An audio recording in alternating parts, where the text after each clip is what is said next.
I'm going to ask our panelists to join me on stage, and we're going to get started.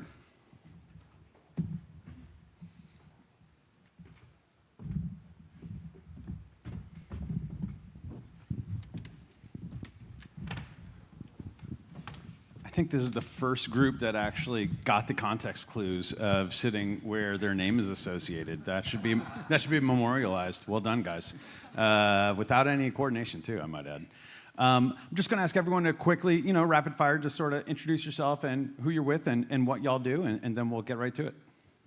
Yeah, Frans? sounds great. I guess I'll start. Great. Frans Tjallingii, co-founder and CEO of 7Gen. And 7Gen is a company that helps commercial fleets get into EV with an EV as a service solution, as we call it. So we provide the vehicle, charging infrastructure, a software solution, and then a bunch of services around keeping everything running. Hi, everyone. My name is Spencer Borison. I work alongside Lucas at Codibly. So I'm based in the US. So like he mentioned, about half of our business is in Europe, and a lot of our team and development core is in Europe. But we also have a large US presence, so I help to lead that group. And excited to continue with this panel discussion. Good afternoon. My name is Mike Doucleff, and I'm CEO of Alpitronic Americas. Alpitronic is a European DCFC Level 3 hardware pure player. We're the market leader in Europe, and we are now coming to the Americas. Hello, everyone. My name is Jim Nemec. I'm the Chief Revenue Officer for Blink Charging. Blink is the second largest CPO EVSC manufacturer in the US. We have over 100,000 charge points in the US, or I should say globally. We operate in 26 countries, and we are one of the largest operators of both L2 and DCFC. Thanks, guys. Great panel. Thank you guys all for joining. So this is really around, industry alliances for a customer-driven EV future. I want to take a second to just highlight what Lucas was saying about the customer-driven piece of that and how many parties need to interact across so many different pieces of this value chain in order to make satisfactory outcomes a standard thing in our industry.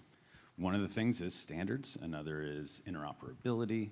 There is working across different institutions and stakeholders. There's hardware and software, IT and OT.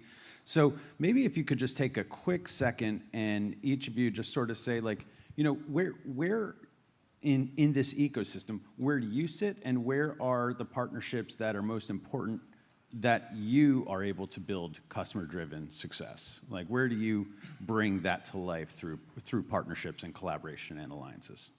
Frans? Yeah, for us it's really clear. Like we're an integrator, so we exist because of this ecosystem being complex and difficult to manage. And I'd say don't start a business like this because it's very complex. Like we're clearly suckers for self-punishment. Because we're basically promising the customer, we'll manage it for you, but your span of control is actually relatively limited.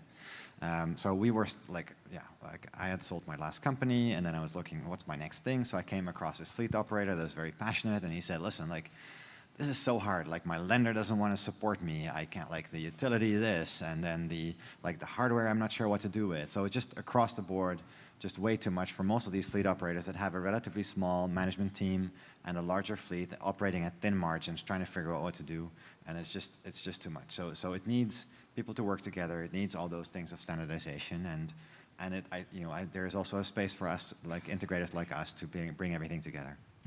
And Spencer, you guys work across so many different projects in so many different ways in North America, as we just saw, and so a standardized framework of this is going to take an insurmountable amount of stakeholders and partners. But what role can you guys play in sort of helping unlock opportunity and standardization in this way? Yeah, so I think maybe I would boil ourselves down to maybe the connective glue between some of these key players. So on one side you've got the utilities and you've got the aggregators that are bringing all the demand response capabilities together and making use of those for the utility programs.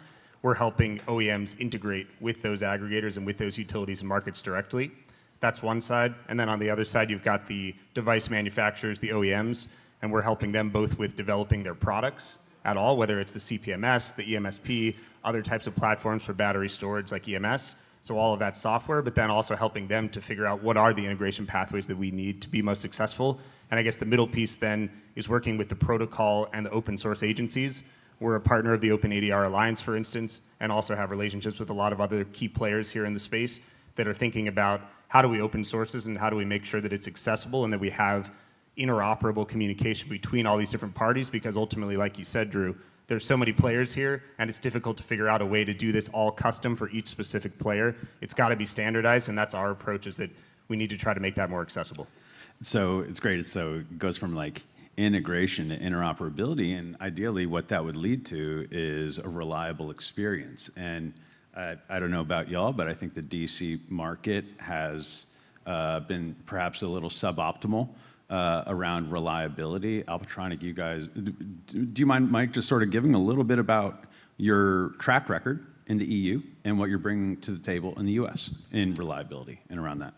Yeah, sure. We've heard a lot from our customers that the first round of DC fast charging in the US has a little bit of room for improvement, let's say, in terms of reliability and charger uptime. Today in Europe, for example, we have over 27,000 DC-FC charging ports deployed. We have a database of over 76 million charging sessions worth of data, and we're collecting on average another 160,000 charging sessions worth of data every day. So we have a bit of experience, but I think there's no silver bullet here in terms of reliability and uptime, and how do you make that happen? I would say first, I would answer from the hardware side, which is my business. And again, there's several things in no particular order. The first one comes down to the power modules themselves. An EV DC-FC charger is largely about power conversion, right? Going from AC to DC.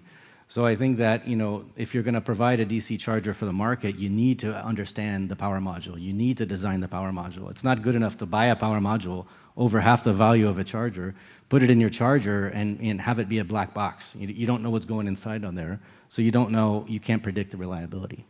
I think another thing is around designing for service.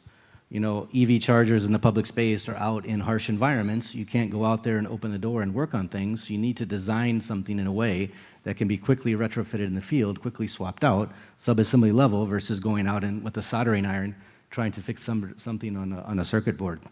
I think as well in the manufacturing side, having traceability down to the component level, so when something goes wrong, which batch, which lot, which chargers were affected, you can go out and solve them. I think also digital, having a back-end connection to your chargers is key, because then, 2 times out of 3, you can probably solve the problem remotely without sending someone out to the field to waste time and money. For the other 1/3 of the time, if you're able to remotely connect, remotely diagnose, you can understand what the problem is. You can send out someone who is trained properly, who has the right components and right subassembly, that can be much more efficient on the truck roll. I think data as well. Having data and understanding what's happening in the charging sessions, you can look for patterns and use that for product improvement, which ultimately will improve your uptime. And finally, I would say no adapters, right? Adapters are just adding another element, another failure point, as well as a safety concern. So I think from the hardware side, that's what we can do, but it's more than just the hardware, right? That's why at Alpitronic we partner a lot with the automotive OEMs to do testing, interoperability testing. We partner with the CPMS and the CPOs to understand, will the back end of the CPOs work with our hardware? Credit card terminal providers. So this requires a big partnership and a big round of testing. At the end of the day, the customer doesn't care why the charger doesn't work. They just want it to work. And that problem can really be one of many things. It's a very complex environment. So I think everyone's best interest is at heart here when the collaboration goes, when we're all focusing on uptime and reliability for the user. And it's such a great transition, Jim, because I feel like one of the things that I keep seeing is the long-term sustainability of EV is going to be around durability of brands, reputations, promise made, promise kept. In terms of the customer-driven future with software and hardware connecting, CPOs working with OEMs, you guys are a lasting brand that is continuing to grow. Can you talk a little bit about the importance of finding partners that are flexible, that are brands that are in it for the long haul. Yeah. So it's been a rough year to be in the charging space for anybody. I mean, there's just in the past 2 weeks, right? We've seen two large organizations, NL, NG, right, exit the market, right? We see strategic exits by both large and small. We see a political environment that is back and forth, and we see a lot of unrest from auto OEMs, right? They're in EVs, they're out of EVs, they're in hybrids, now they're out. And so we see this mix mash of that with interest rate, and it's impactful.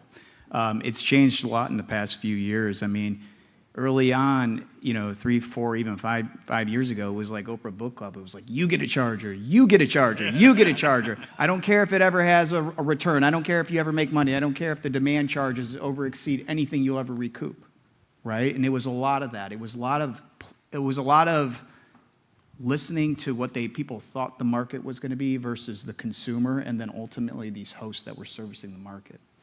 So what we've really leaned into at Blink is, listening, learn, and leading, right? And we partner with entities, like the folks on this panel, and like other large brands that are going to be sustainable. Because the last things people want to do, right? Let's just, outside of charging, whether it's battery, microgrid, EMS, right, or a combination of the both, is have a huge amount of capital investment that overnight becomes a 1,000-pound paperweight, right? And that's the reality that we face out here. And that's the reality of something that can destroy adoption, it destroys consumer confidence, and it ultimately destroys the stability of the business model, right? Because these need to be win-win scenarios. It can't be completely a business win and a consumer loss, and it can't be completely a consumer win and a business loss, because ultimately that leads to market exit, right? And so we need this sustainable, synergistic relationship that drives adoption, right, and does it with brands that are going to be there for the long haul. Frans, so help us understand, so from an integration standpoint, working with these C&I fleets, a lot of our success is going to hinge on, as an industry writ large, is seeing success stories. Can you talk about any successes or lessons learned from collaborations with these kind of customers where it's a make or break? They're either going to proceed down this road, or they're going to say, hey, I almost lost my job because of this mess up, and how do you overcome some of those barriers, or what are the visions of success? What are the ways that you collaborate effectively to help customers? Yeah, I think let's start with just the success stories, right? Like there is a lot of them out there, and I think that, we can all sort of sit and be sad, but I think ultimately, prior speakers have also spoken about increased sales and things like that.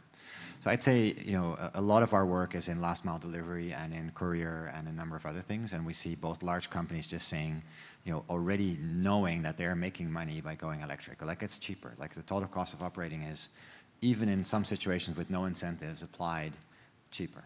So to me, this is something, it is going to move, and it is sort of ironing itself out. On the other hand, we are seeing where we're working with young product, right? Like both on the vehicle as well as on the charger side. We're working in a rapidly evolving OCPP landscape, right? Like the jump from 1.6 to 2.1 or 2.0, and like, what's it going to be, right? Like that discussion. So I think as a company, it means that you have to really have your ear to the ground, have a number of hardware manufacturers that you trust, both on the charger side as well as on the vehicle OEM side. Be okay to work through initial problems. For example, we have one vehicle OEM. We know that the first 2 months are going to be sometimes difficult because there's going to be issues that we're going to have to work through. But after that, the vehicle is awesome and it will last for a very long time, and the drivers are extremely happy. I think for me, what's the best thing to say that we are on a path to success is when you speak to the drivers. Right, like an example of one of our food delivery companies that spoke to one of the drivers. He said, "Listen, if they ever put me back into a gas car, I'm quitting. Like that's just not going to happen. Like they're just so happy with the EV that, and that to me is success. But it means that all these things have to be in place to make it work." Anyone else want to share stories of success of partnerships and what that has led to? Yeah, I can speak to one specific. So we're currently just in the final commissioning stages of a large microgrid application from a Japanese automotive headquarters. And, you know, historically, I think a project like this that encompasses solar, EMS, advanced controllers, battery, would have been projects where, you know, I would say earlier on, we'd look to prime or we'd look to take on as, you know, the main conduit. You kind of learn through experience, right, that if you try to do everything, you may be a jack of all trades, but a master of none, right? So we have a very unique partnership specifically with Create Energy in this case, which is really establishing their foothold both from a module standpoint and a battery standpoint. As well as working with a design build firm, trusted design build firm from this automotive. So allows us to scale a much larger solution, right, outside of just the pure manufacturing side. Mike and Spencer, I guess for both of you, you're both going to be interacting with CPOs, you're both going to be interacting with utilities, and you're going to be sort of in the middle there. What are your respective takes on sort of these key pieces interacting for ensuring standardization and reliability? Either one, go first. Well, I think for us, you know, some of our best partners are actually our customers. And we found that we learn as much or as more even from our customers as Love partners than maybe they do from us. So we have this real relationship with them where they come into our office, we spend a lot of time together, we go through test scripts together, and we actually learn and improve each other through this kind of partnership. So we really don't have this mindset of it's a customer and, you know, you're going to send me money, I'm going to send you a product. Yes, we do that.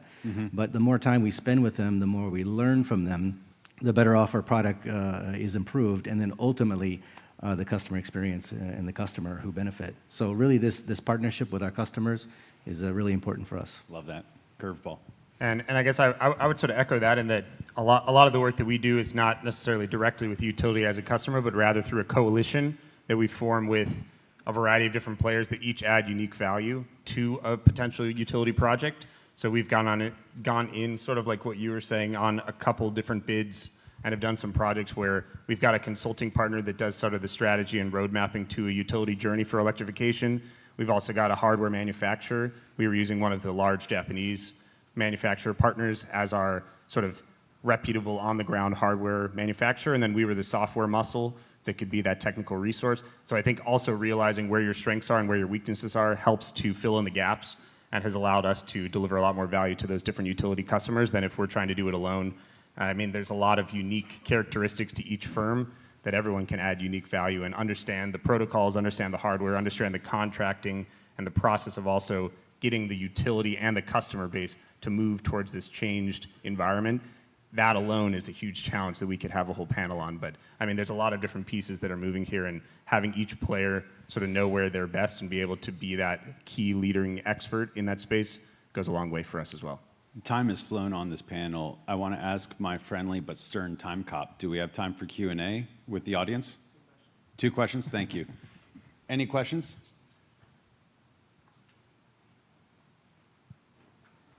Yes. Hi, thank you for a great discussion. I'm Jonathan with Sharf Energy Consulting. Mike, you mentioned a little bit about power modules.